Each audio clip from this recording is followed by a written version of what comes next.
오늘 우리 함께 은혜 나누실 하나님의 말씀은 신약 성경 로마서 1장 16절에서 17절까지 말씀입니다.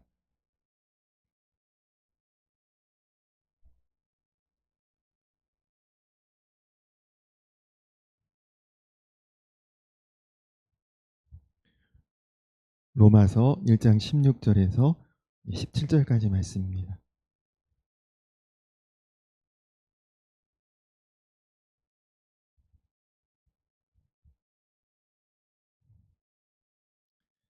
말씀은 우리 두 구절인데요. 우리 같이 다 같이 한 목소리로 함께 고백하도록 하겠습니다. 시작. 내가 복음을 부끄러워하지 아니하노니 이 복음은 모든 믿는 자에게 구원을 주시는 하나님의 능력이 됨이라. 먼저는 유대인에게요 그리고 헬라인에게로다. 복음에는 하나님의 의가 나타나서 믿음으로 믿음에 이르게 하나니 기록된 바 오직 의인은 믿음으로 말미암아 살리라 함과 같으니라. 아멘. 할렐루야. 우리가 이 시간에 예배할 수 있다는 것이 하나님의 큰 은혜인 줄로 믿습니다. 지난 주일에 많은 비가 또 이제 그 비로 인해서 피해를 얻은 그런 지역도 있고, 그래서 우리가 그 피해 복구를 위해서도 기도를 했었는데 오늘 바로 우리 지역을 위한 기도로 바뀌게 될 줄은 몰랐습니다. 제가 보니까 오늘 제 휴대폰에 온 안전 안내 문자만 20개가 넘습니다. 그리고 양주시와 관련된 TV 보도, 또 특히 저는 직접 못 봤는데 오늘 몇몇 분들에게 안부 전화도 받고 또 안부 문자도 받았는데요. 광정면도 폭우 지역으로 TV에 나왔다고 그런 이야기를 들었습니다. 그래도 정말 다행스럽게 아직 우리 성도님들 중에 비로 인한 피해를 입었다는 소식이 없어서 참 다행이고, 모든 분들이 안전하고 별다른 어려움 없이 이 비 피해 또 장마의 이런 어려움을 다 순적하게 넘기고 또 이겨낼 수 있기를 소원합니다. 성경이 66권이 있는데 다 귀하고 다 중요하지만 그 중에 이 로마서라고 하는 이 성경은 참 특별합니다. 초대교회의 교부인 어거스틴, 또 종교개혁을 이끌었던 마틴 루터나 장 칼뱅이나 또 요한 웨슬레 목사님이 다 이 로마서 말씀으로 회심을 했던 그런 아주 귀한 성경이죠. 그래서 성경 속의 반지와 같은 말씀이다, 그런 별명이 로마서에 있습니다.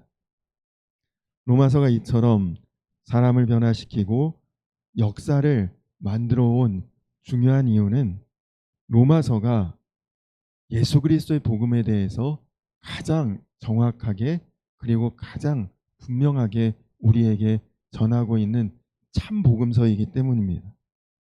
하나님이 어떻게 죄인들을 의롭게 하셨으며 하나님이 우리를 구원하시는 그 은혜의 선물을 우리가 어떻게 누릴 수 있으며 또 우리의 행위와 인격까지 마음까지 정말 어떻게 근본적으로 변화될 수 있는지를 우리에게 너무나 정확하게 설명해 주고 있는 그 복음이 바로 이 로마서입니다.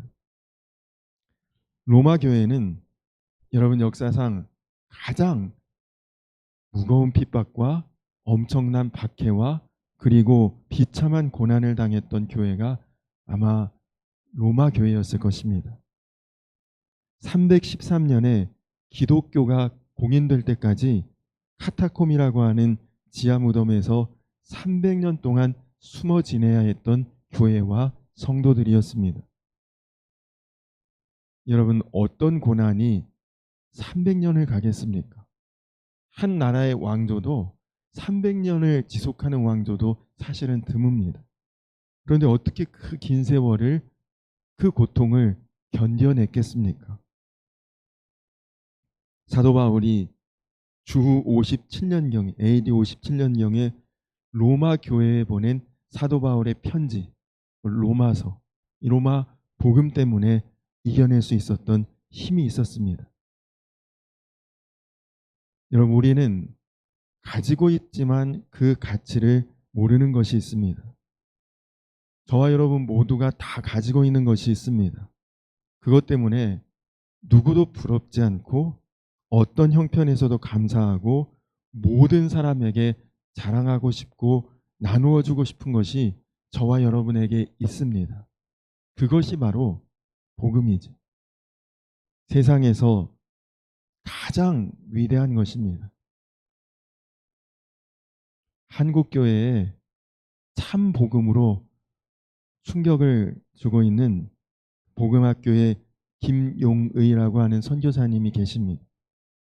복음학교에 가게 되면 반드시 처음에 이 선교사님의 이런 강의를 듣습니다. 복음이면 다냐? 다다. 이게 그 선교사님의 첫 번째 가르침이에요. 만약 복음이 다가 아니면 하나님은 우리에게 사기치신 것이다. 그 선교사님은 그렇게 말씀하십니다. 그런데 안타까운 것은 많은 그리스도인들에게 이런 복음의 감격이 별로 없다는 거죠. 어떤 과학자가 연구를 했는데 태양에서 발산하는 태양의 모든 에너지를 1초만 다 모아서 정확하게 축적할 수 있으면 이 지구상에 있는 모든 인류가 100년을 쓰고도 넉넉히 남을 수 있는 그런 에너지가 태양에서 1초에 그런 에너지가 발산된다고 합니다. 그런데 여러분, 더 놀라운 사실은 골고다 언덕 위에서 십자가에서 흘리신 그 보혈의 은혜는 지금까지 2000년이 넘도록 음부의 권세를 부수고 모든 인류를 구원하고도 여전히 넉넉하게 남아있다는 것입니다. 여러분, 예수님의 피 한 방울이면 온 인류, 지구상에 있는 모든 사람을 다 살려내고도 여전히 남는 넉넉한 은혜가 있다는 것입니다. 로마서 1장을 읽어보면 복음이라고 하는 말이 굉장히 많이 나오는데요. 이 복음이라고 하는 말은 헬라어의 원어로 유앙겔리온이라고 합니다. 근데 이 말은 전쟁에서 승리하는 승전보를 전하는 소식, 이게 유앙겔리온이었다고 해요. 유럽의 정복자였던 나폴레옹과 맞서서 치열하게 싸웠던 영국의 전투 중에 결정적인 승리를 거두었던 워털루 전투라고 하는 전투가 있었는데, 이 전투가 끝날 즈음에 영국 본토에 있는 모든 사람들이 불안과 초조의 마음으로 전쟁의 결과를 기다리고 있었다고 합니다. 여기서 이기면 유럽 전체에 평화를 가져올 수 있고, 그러나 여기서 패하는 날이면 전 유럽이 나폴레옹 정복자의 말발굽에 처절하게 짓밟히기 때문입니다. 그래서 이 워털루에 우리 영국의 웰링턴 장군이 나갔는데 이 전쟁에서 이겼을까 아니면 패배했을까? 과연 승전보가 올 것인가 패전보가 올 것인가? 초조하게 조마조마한 마음으로 기다리고 있었는데, 그때 당시에는 소식을 전하는 전보도 없고 또 전화는 더더군다나 없고 요즘처럼 뭐 문자, 이메일 없죠. 오직 그 나라의 제일 높은 탑에 있는 파수병이 거기서 멀리서 보고 달려오는 그 소식을 전하는 사람의 모습을 보고 옷이라든지 옷 색깔이라든지 아니면 무슨 손 모양이라든지 들고 있는 깃발이라든지 이런 것을 보고 이겼다, 졌다를 판단하고 그 높은 탑 꼭대기에서 사람들에게 이겼는지 졌는지를 파수병이 알려주는 것입니다. 그래서 파수병의 손에 과연 어떤 소식이 들려있을까를 다 바라보고 있었는데, 드디어 파수병이 커다란, 우리로 치면 플랜카드, 커다란 천에 글씨를 써서 탁 올립니다. 근데 그때 마침 안개가 끼어 있어서 글씨가 정확하게 잘 보이지 않는데 어렴풋이 보이는 글씨로 웰링턴 장군이 참패라는 글씨가 딱 보이는 거예요. 온 백성이 땅을 치고 울면서 이제는 우리는 노예가 되겠구나, 다 죽었구나, 비극적인 소식이 전해지고 그리고 다 탄식하고 있는데 한 10분 정도 시간이 지난 후에 안개가 걷혔는데 여전히 파수병이 글씨를 들고 서 있는 것입니다. 근데 안개가 걷히고 나서 글씨가 비로소 또렷이 보이는데 웰링턴 장군이 참패시키고 승리했다. 이렇게 써 있는 거였어요. 글씨의 뒷부분이 안개로 가려져 있어서 보이지 않았던 것이. 순식간에 비보가 승전보로 바뀌고 울음바다였던 자리가 감격과 환호성으로 바뀌게 되었습니다. 여러분, 이 승리의 소식 정말 기쁘고 복되고 이 좋은 소식을 유앙겔리온, 복음이라고 표현하는 것입니다. 여러분, 이 로마서를 쓴 사도 바울 누구입니까? 그는 당대의 최고로 지성이고 석학이고 뛰어난 사람이었습니다. 사도 바울은 길리기아 다소 출신으로 태어날 때부터 로마 시민이었던 명문가 출신입니다. 당시 로마 시민권자는 그 자체만으로 로마 시민이다 재판도 아무 데서나 안 받아요. 황제에게 받을 수 있는 권리가 있고 대단한 신분이었지만 같은 로마 시민이라도 로마 시민권을 돈 주고 사는 사람도 있습니다. 그러면 그 가치가 조금은 덜한 시민으로 취급받고 선대로부터 대대로 시민권자인 사람은 떳떳하고 아주 당당하고 자랑스러운 신분인데 사도 바울은 태어날 때부터 그는 로마 시민권자였으니까 신분으로 보면 대단한 사람이죠. 그리고 유대인들 중에도 아주 자부심이 강한 베냐민 지파 출신, 정통 율법주의자이고 그래서 예수 그리스도의 복음이라고 하는 것을 정말 수치스럽게 여기고 부끄럽게 생각하는 사람이었습니다. 지난 주일에 말씀드렸던 것처럼 이스라엘이란 나라의 변방, 변두리, 아주 시골 촌구석의 나사렛 같은 그런 곳에서 목수 출신의 예수라고 하는 사람이 감히 자신이 하나님의 아들이고 자신을 믿고 따르면 영생을 얻고 구원을 얻는다.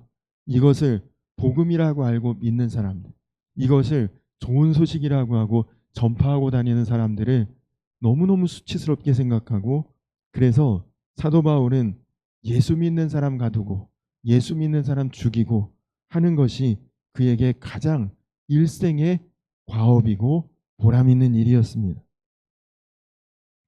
근데 여러분, 사도 바울이 그런 사람이었는데 오늘 말씀을 보니까 내가 복음을 부끄러워하지 아니하노니 이 복음은 모든 믿는 자를 구원하는 하나님의 능력이 됨이라. 어떻게 순식간에 완전히 180도 달라진 이런 말을 지금 하고 있는 것입니까? 여러분, 사도 바울은 지금 복음이 부끄럽지 않다고 고백하고 있습니다. 놀라운 고백이지. 당시 로마 제국은 당대 최고의 영화와 권력을 가진 황제가 있었고 그리고 그 황제는 곧 신이었습니다. 그에 비하면 십자가에서 죽은 예수의 복음이라고 하는 것은 참 초라하게 그지없는 것이죠. 로마 교회는 당시에 엄청난 핍박을 받았습니다. 그들은 핍박을 받다 못해 도저히 지상에서 살기는 어렵다고 지하 수백 미터로 땅굴을 파고 들어가서 땅속에서 살아야 했습니다.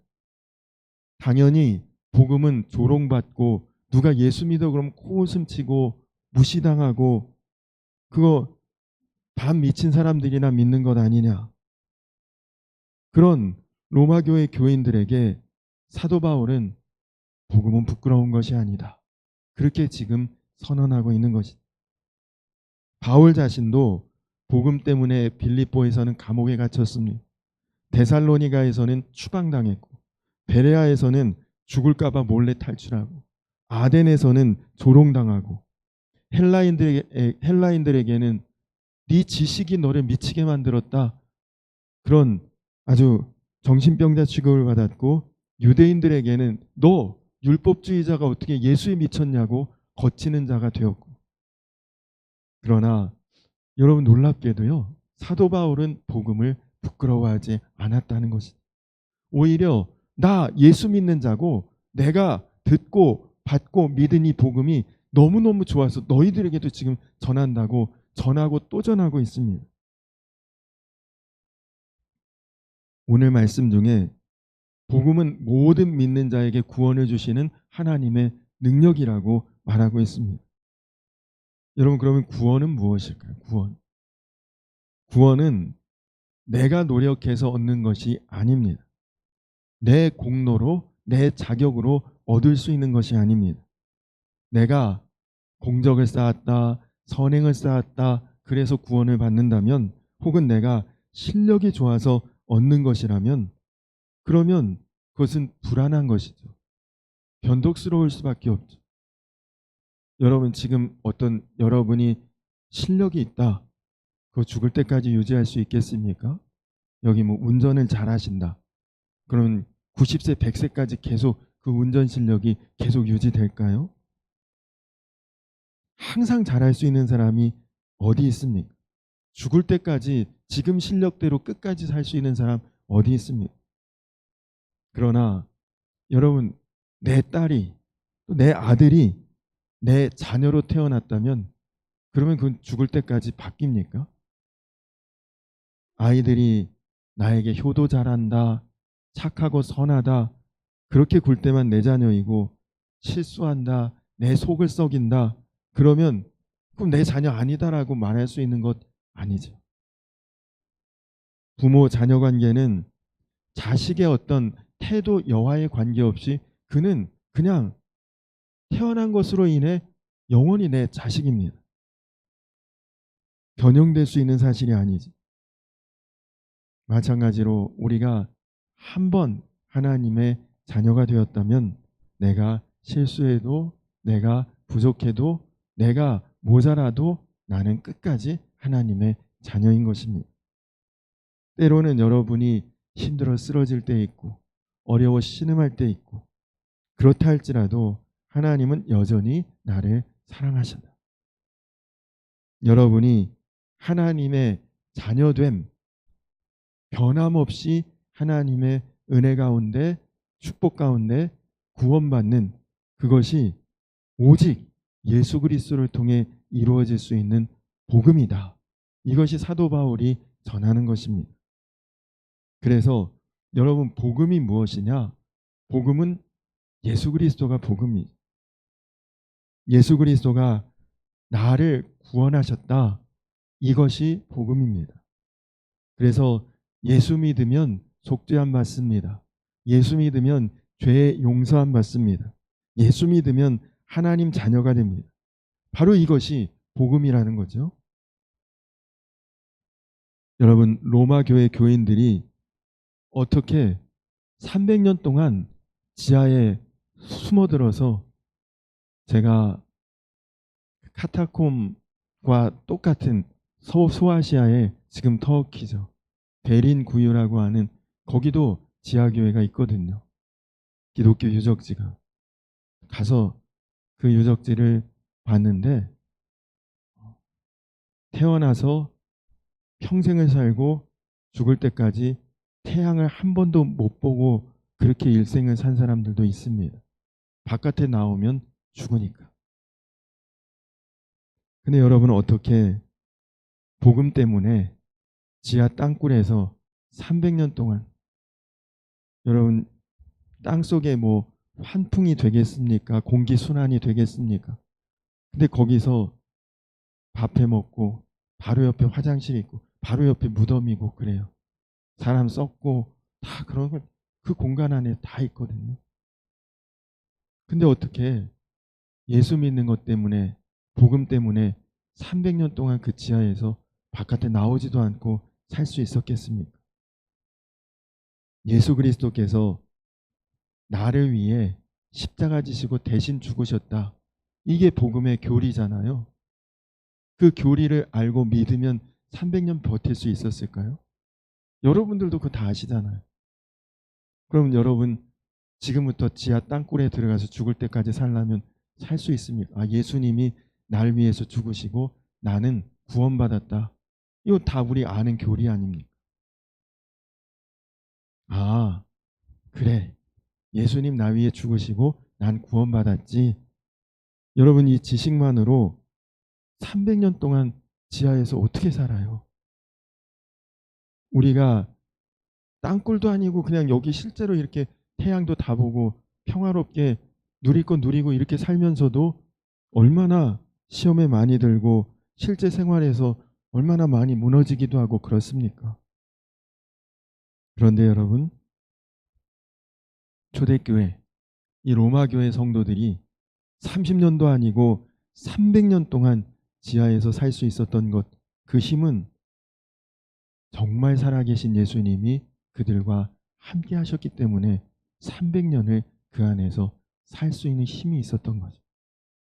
아, 예수님 나 위해 죽으셨지? 그거 지식으로 알고 300년 못 살죠. 실제로 살아계신 예수님이 그들과 함께 하셨기에 300년을 견뎌냈고 300년이 아니라 3000년도 아마 견딜 힘이 있었을 것입니다. 또 하나 놀라운 사실은 복음이 모든 믿는 사람을 구원하는 하나님의 능력이라는 것입니다. 여기서 사도 바울이 굳이 모든이라는 말을 썼습니다. 그 모든이라고 하는 말은 놀라운 의미입니다. 유대인, 헬라인, 로마인, 야만인, 이방인 구분 없이 모든 사람, 모든 민족 다 구원받는다. 이게 복음의 은혜라는 거죠. 당시로서는 특히 유대인들에게는 유대인 아닌데 구원받아? 절대 있을 수 없는 일이. 그런데 이렇게 모든 민족에게 누구에게나 모든 사람에게 다 예수 믿으면 구원받는다는 이 놀라운 길이 열려졌는데 아무도 그걸 몰라요. 아는 사람이 없어요. 믿기만 하면 구원받고 영생을 얻는데 아무도 그걸 모른다니까요. 그러니 누군가는 가서 너 아무것도 필요 없고 믿기만 하면 구원받는다, 이걸 누구는 가서 알려줘야 될 사람이 있어야 되는 거예요 지금. 근데 이걸 누가 하겠느냐? 사도 바울이 그 일을 위해서 선택을 받은 것입니다. 그래서 우리가 읽은 말씀의 앞에 보면 14절에 사도 바울이 자신을 복음의 빚진 자다, 그렇게 표현했어요. 왜? 나 이거 전해야 될 사명을 받았거든요. 예수 믿으면 구원받아, 예수 믿으면 영생을 얻어. 다 모르고 사는 사람들에게 한 사람이라도 만나서 더 이것을 전해야 될 그 사명을 맡은 자였습니다. 그리고 또 한 가지 복음이 놀라운 소식인 것은 믿기만 하면 된다는 거예요. 믿기만 하면. 아무 조건이 필요 없고 모든 믿는 사람을 구원하는 하나님의 능력이니까 믿기만 하면 우리는 구원받는다. 여러분, 세상에 그 어떤 종교가 믿기만 하면 구원받습니까? 하나님께서 구원을 위해서 조건을 걸어두신 게 없어요. 선행을 많이 쌓아야 돼. 공적을 많이 쌓아야 돼. 우리 종교가 지정한 이 계명 다 지키고 살아야 돼. 하다못해 아무리 그냥 규칙도 규율도 없는 무당 종교도 돈이라도 많이 내야 되는 조건이 다 있잖아요. 근데 예수 그리스도의 복음은 믿기만 하면 구원. 물론 조건이죠, 이것도. 그러나 이런 조건 가지고 구원받을 수 있는 그런 종교가 어디 있습니까? 예수님께서 십자가에서 날 위해 죽으신 그거 믿기만 하면 구원받는다. 이게 복음입니다. 그래서 오늘 읽은 말씀 17절에 의인은 믿음으로 살리라, 그 말입니다. 믿기만 하면 살 길 열린다는 거예요. 이 말은 구원 못 받을 사람 없다는 것입니다. 이거 믿는 거 누가 못합니까? 너 돈 1억 가지고 와서 이거 믿어? 그거 아니잖아요. 아니면 무슨 두꺼운 책 가져와서 이거 다 암송한 다음에 이거 믿어? 그럼 어떻게 믿어요? 못하는데, 능력이 없는데. 근데 그런 조건이 하나도 없고 그냥 예수님이 널 위해 죽으신 그것만 믿으면 구원받는다. 이것이 복음이라는 것이죠. 그러면 여기에는 죄인도 다 포함됩니다. 아무리 우리가 볼 때 연쇄살인마 다 손가락질하고 죽일 놈 살릴 놈 욕하는 그 사람도 예수 믿으면 그 사람도 구원이에요. 이게 복음입니다. 하나님은 죄인을 위해서도 죽어주셨으니까요.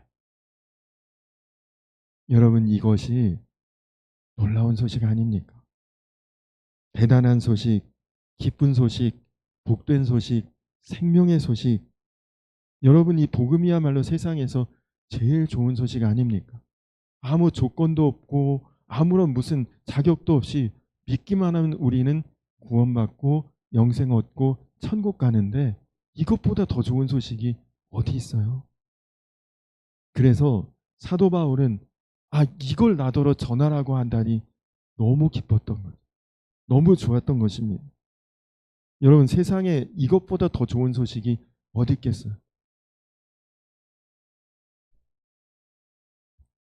여러분, 아는 누군가가 복권을 샀는데 그 사람은 모르는데 그 사람이 1등에 당첨됐다는 소식을 내가 들었다. 그거 가서 전해주는, 너 1등 됐대, 그 얘기 해주는 게 얼마나, 전하면서도 나도 기분 좋고 나도 얼마나 흥분이 됩니까? 근데 복권 1등 당첨된 것과 비교도 안 돼. 영생과 구원과 천국의 그 놀라운 것을 네가 다 받게 됐다고 그거 전해주는 건데. 그래서 사도 바울은 복음을 알고 복음을 전하는 자가 되니까 그 다음에는 자기가 로마 시민인 것, 뭐 헬라어 유대인의 언어 다 잘할 수 있는 것, 가말리엘의 문화에서 최고의 교육받은 것, 바리새인인 것, 날 때부터 유대인이고 베냐민 지파였던 것, 하여간 자기가 가지고 있었던 명예 아니면 무슨 모든 좋은 거, 이거 쓰레기야, 배설물이야, 복음 앞에선 아무것도 아니었구나. 사도 바울이 그 고백을 하지 않습니까? 고백만 한 게 아니죠. 그 복음을 전하고 알리고 그리고 사람들 만나기 위해서 어떤 고난도 마다하지 않고 생명조차 귀한 것으로 여기지 않는다. 사도행전 20장 24절에 보면 내가 달려갈 길과 주 예수께 받은 사명 곧 하나님의 은혜의 복음을 증언하는 일을 마치려 하면은 나의 생명조차 조금도 귀한 것으로 여기지 아니하노라. 여러분, 그런데 이렇게 좋은 소식인데, 이렇게 귀한 소식인데 이 복음을 전하는 걸 부끄러워하는 사람도 있고 이 복음을 부끄럽게 취급하는 사람도 있어요. 왜냐? 지금 우리가 사는 이 세상의 가치가 그렇습니다. 여러분, 지금 다 자유롭죠? 다 편안하죠? 다 살 만큼 살죠. 그런데 자기 스스로를 우리가 죄인이라고 고백해야 되지 않습니까? 복음을 받아들이려면. 근데 나같이 고상한 사람이, 나같이 그래도 꽤 괜찮은 사람이 왜 죄인이라고 고백해야 돼? 복음을 벌써 받아들이기 싫은 거예요. 마음 불쾌합니다. 또 예수 그리스도를 믿어야만 영생과 구원과 천국의 은혜를 우리가 누릴 수 있다고 전하면 그런 게 어디냐. 자유분방하고 개방적인 현대인들에게 그 고리타분한 얘기, 독선적이지, 비판을 받습니다. 그래서 여러분, 우리가 그래서 복음을 잘 알아야 돼요. 정확히 알아야 됩니다.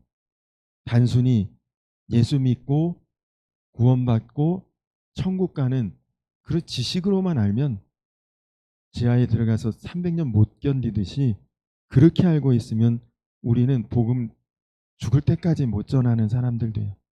그러나 그 복음이 정말 나를 살리고 그 복음이 나를 구원하는 진짜 복음인 것을 내가 진짜 알고 제대로 알고 정확히 아는 사람이라면 그러면 복음을 전할 수 있는 사람이 되는 것입니다. 여러분, 우리의 삶이 바뀌는 데는 두 가지 유형이 있어요. 하나는 내 주위 환경, 내 주변 사람이 변하면 나도 덩달아 바뀝니다. 북한에서 억압받고 생존도 어려운 형편에 살던 사람이 탈북하고 망명해서 우리나라에 왔다. 그러면 그는 살 길이 열린 것이죠. 주변이 다 살 수 있는 환경이 됐잖아요.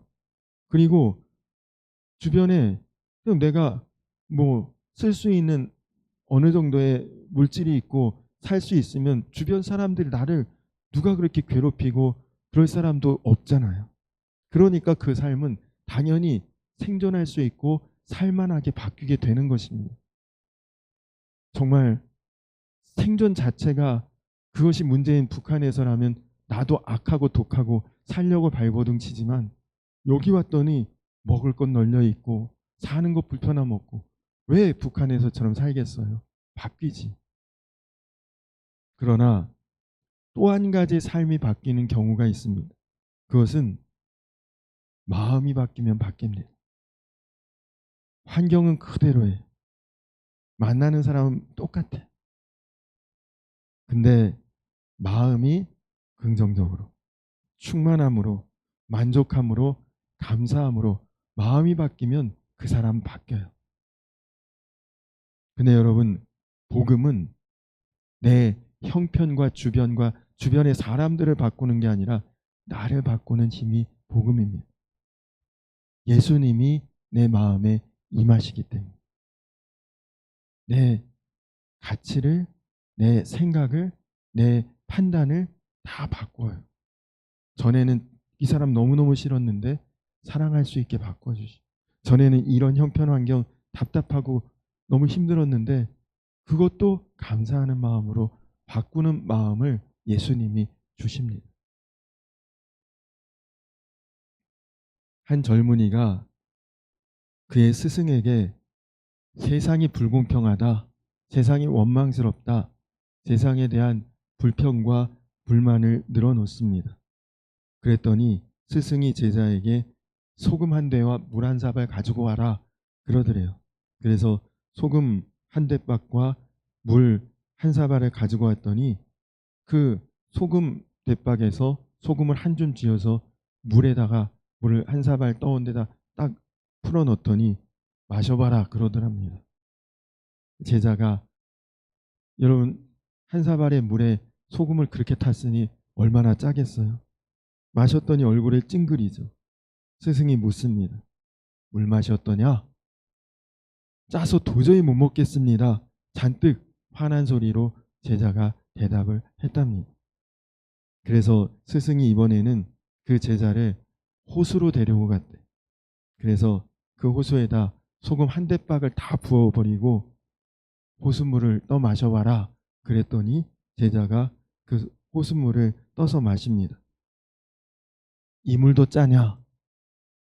제자가 짜지 않습니다. 그렇게 말했더니 스승이 말하기를 같은 소금이라도 짠맛의 정도는 담는 그릇에 따라 달라진다. 인생의 고통도 마찬가지이다.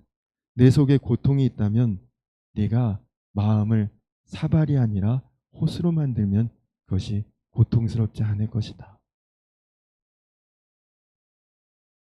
여러분에게 고난이 크게 여겨지십니까? 고통이 심하십니까? 삶이 힘들고 정말 미운 사람이 있습니까? 그러면 먼저 여러분 마음이 한 사발인지 아니면 호수 같은지를 먼저 살피시기 바랍니다.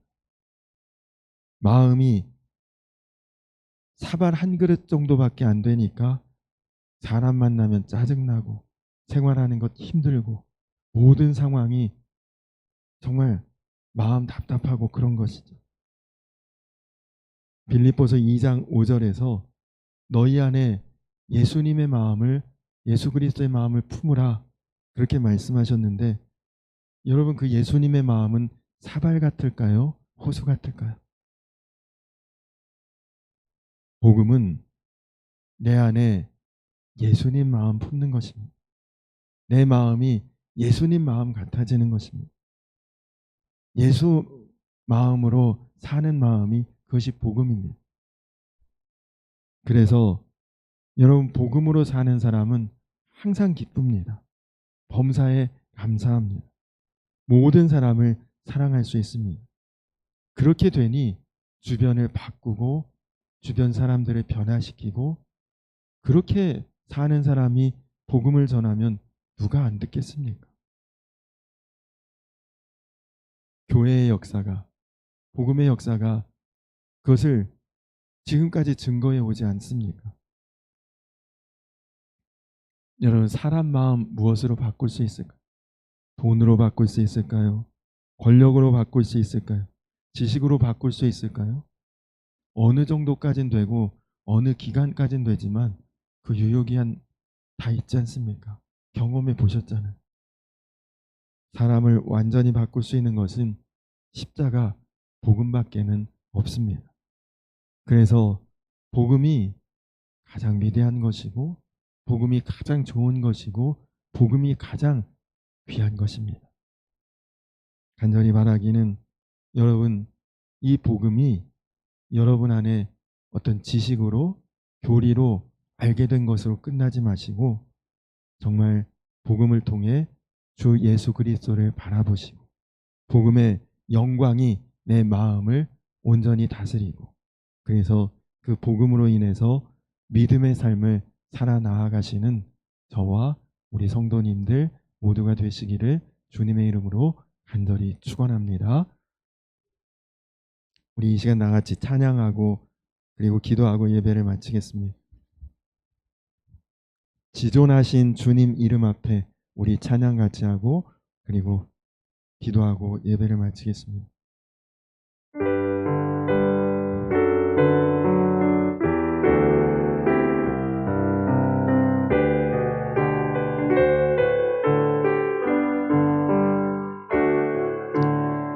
지존하신 주님 이름 앞에 모두 무릎 꿇고 다 경배해.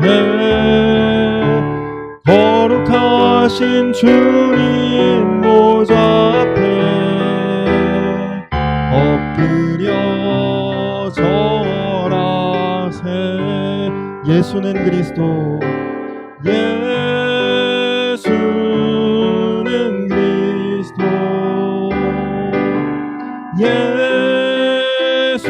예수는 주,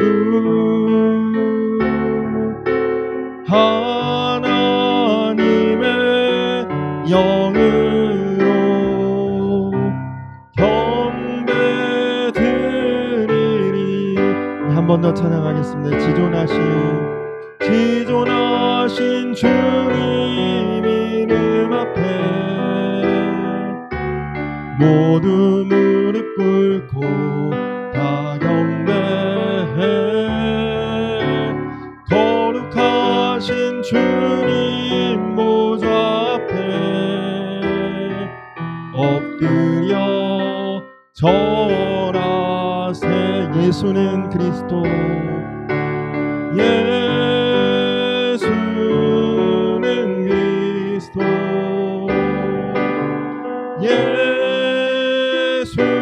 예수는 주, 하나님의 영으로 경배드리리. 예수는 그리스도, 예수는 그리스도,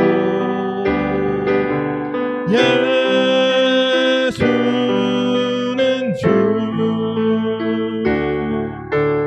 하나님의 영으로 경배드리리. 기도하겠습니다. 하나님 내가 정말 복음을 정확하게 아는 삶으로 나아가기를 원합니다. 하나님 정말 복음으로 사는 자가 되기를 원합니다. 하나님 정말 내가 예수님 믿고 구원함을 받았다는 그 사실과 지식은 당연히 알고 있지만 내 안에 정말 내가 예수님으로 사는 자가 되었는지, 우리 안에 예수 그리스도의 마음을 품는 자가 되었는지, 하나님 정말 내가 마음이 바뀌고 그래서 내가 정말 주변을 다 품을 수 있고 항상 기뻐하며 범사에 감사하며 모두를 사랑하는 복음의 삶을 사는 자, 믿음으로 사는 자가 하나님 되게 하여 주시옵소서. 그래서 사도 바울과 같이 복음을 기뻐하고 복음을 전하는 것이 정말 너무너무 기쁘고 감사한 그런 복음의 삶이 내 삶이 될 수 있도록 주여 인도하여 주시옵소서. 우리 다 같이 기도하시고, 또 이제 비가 많이 오고 있는데 우리 지역에 또 우리 이웃에 또 우리 교회 성도님들 비 피해 없도록 기도해 주시고, 또 이제 토요일 주일 여름 성경학교 진행되는데 우리 여름 성경학교와 또 섬기시는 우리 선생님들 위해서도 중보 기도해 주시기 바랍니다. 네, 다 같이 주여 한번 부르고 기도하겠습니다. 주여! 좋으신 아버지 하나님 감사합니다. 하나님 그렇습니다. 주님, 우리가 복음을 부끄러워했다면 하나님 회개합니다. 이제는 정말 복음이 나에게 가장 귀한 소식, 기쁜 소식, 나에게 가장 놀라운 소식임을 하나님 깨닫게 하시고, 하나님 모든 자에게 구원을 주시는 하나님의 능력임을 하나님 내가 믿고, 하나님 그것을 이제는 주변에 전할 수 있고 알릴 수 있는 자 되게 하여 주시옵소서. 하나님 복음으로 사는 인생 되게 하시고, 그 복음을 믿는 자로서 하나님 사는 인생 될 수 있도록 하나님 우리 안에 예수님 마음 품고 예수님 마음으로 사는 자가 복음으로 사는 자요 믿음으로 사는 삶인 것을 깨닫게 하여 주시옵소서. 하나님 그래서 사랑하는 우리 성도님들이 정말 모든 것이 기쁘고 모든 것이 감사하고 모든 것을 사랑하고 모든 것을 품을 수 있는 예수님 마음의 복음의 삶을 살아갈 수 있도록 인도하여 주시옵소서. 하나님 많은 비가 내리고 있습니다. 하나님 앞으로도 또 비가 계속 많이 내릴 것이라는 예보도 있습니다. 주님, 이런 가운데 사랑하는 우리 성도님들 삶의 터전을 굳건하게 지켜주시고 비 피해 없도록 주님 함께하여 주시고, 또 이 지역에 어려움 당하는 이 없게 하여 주시옵소서.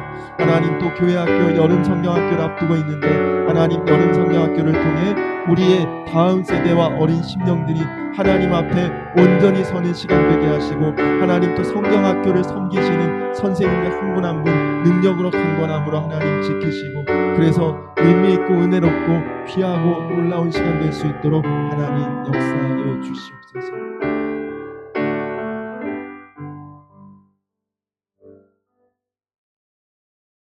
내가 복음을 부끄러워하지 아니하노니 이 복음은 모든 믿는 자에게 구원을 주시는 하나님의 능력이 됨이라. 주님 그렇습니다.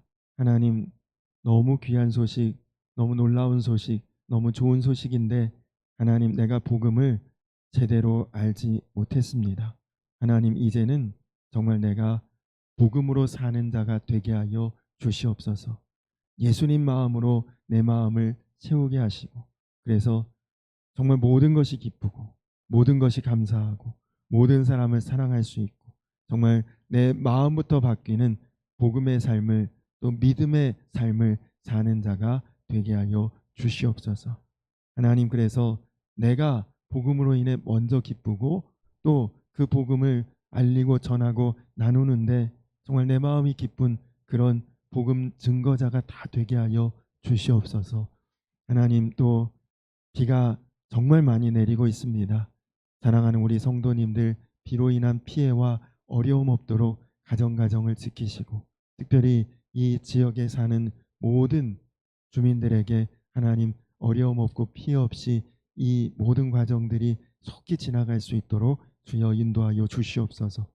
여름 성경학교가 토요일 주일 1박 2일 동안 진행됩니다. 하나님 우리 어린 심령들 사랑하는 다음 세대들 여름 성경학교를 통해 하나님 만나는 시간 되게 하여 주시옵소서. 안전하고 유익한 시간 되게 하시고 섬기시는 선생님들 영육의 강건함 주시고, 그리고 정말 모든 일들 모든 행사와 순서들이 하나님께 영광이 되는 귀한 시간 되게 하여 주시옵소서. 감사드리며 예수님의 이름 받들어 간절히 기도드렸습니다. 아멘. 하늘에 계신 우리 아버지여, 이름이 거룩히 여김을 받으시오며 나라의 임하옵시며 뜻이 하늘에서 이룬 것 같이 땅에서도 이루어지이다. 오늘날 우리에게 일용할 양식을 주옵시고 우리가 우리에게 죄 지은 자를 사하여 준 것 같이 우리 죄를 사하여 주옵시고 우리를 시험에 들게 하지 마옵시고 다만 악에서 구하옵소서. 내 나라와 권세와 영광이 아버지께 영원히 있사옵나이다. 아멘.